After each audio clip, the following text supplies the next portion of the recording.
Hi everyone, मी इथं chicken 65 करणार आहे. त्यासाठी घेतले अद्रक लसूणची पेस्ट आणि हळद, घरगुती हळद आहे बरं का ही, आणि धना पावडर आणि जिरं पावडर, आणि इथं टाकायची काश्मीरी मिरची पावडर. खूप छान कलर येतो. कलर वगैरे अजिबात वापरायचा नाही, काश्मीरी मिरची पावडर वापरायचं. थोडं तेल टाकायचं, चवीपुरतं मीठ, आणि आता मस्त ताजा कढीपत्ता टाकायचा आणि टाकायचं मक्याचं पीठ. आणि मक्याचं पीठ टाकून चांगलं एकजीव करायचं. काही लोक कॉर्नफ्लॉवर म्हणतात, काही मक्याचं पीठ म्हणतात. आता एकजीव करून घेऊया आणि कमी वाटलं तर टाकूया. आता कमी वाटते, मी 1 चम्मच टाकलं आहे मक्याचं पीठ. परत एकजीव करून घेऊया. सगळा मसाला लागला आहे.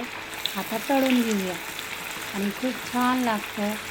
आणि रंग वगैरे अजिबात टाकायचं आणि काश्मीरी मिरची पावडर वापरायची. मी काश्मीरी मिरची पावडर पण घरीच बनवली आहे. ओरिजिनल हळद घरी बनवली, काश्मीरी मिरची पावडर घरी, धना पावडर सगळं मी घरीच बनवते, बाहेरचं अजिबात घेत नाही.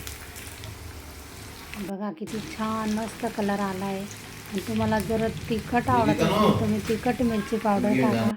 मी तिखट मिरची पावडर टाकली नाही, कारण की मुलं खाणार आहे. मग कशी वाटली रेसिपी मला कमेंटमध्ये सांगा.